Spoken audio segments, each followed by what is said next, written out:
What makes a teacher truly great? It's a question we've all thought about, right? Whether we were the student in the desk or the one standing up front.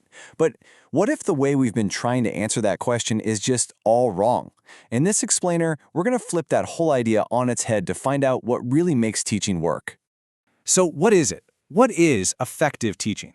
Is it a teacher with amazing charisma, a perfectly organized lesson plan, maybe a classroom that's super quiet and well-behaved? We all have these pictures in our minds. But to get to the real answer, we kind of have to be willing to toss all of that out and start from a completely different place. Okay, so here's the core idea. To find the answer, we need to stop looking at the teacher. Instead, the only thing that truly matters is the student.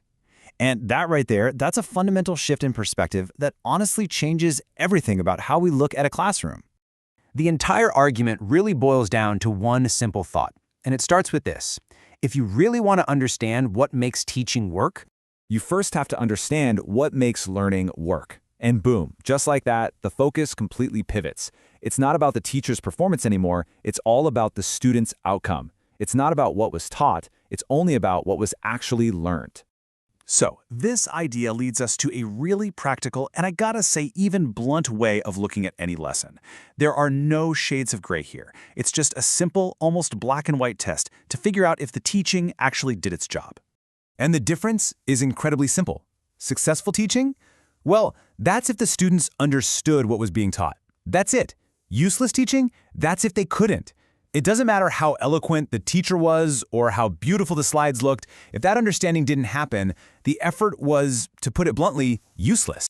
And this quote just sums it all up perfectly. If your students learned well from your teaching, then your teaching is successful. Otherwise, it is useless.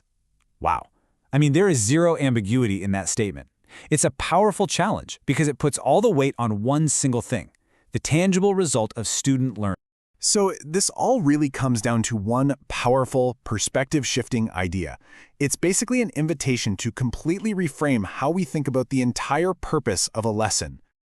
the big takeaway is this. The true measure of a lesson isn't found in what the teacher does, not their preparation or their delivery. The real proof? It's found in the student's mind. Did they learn? Did they actually understand? At the end of the day, that is the only question that matters. So let me leave you with a final thought to chew on. Think back on your own time in school. Who was your best teacher? Go on, picture them. Now ask yourself why. Was it because of something they did, or was it because of what you were able to learn?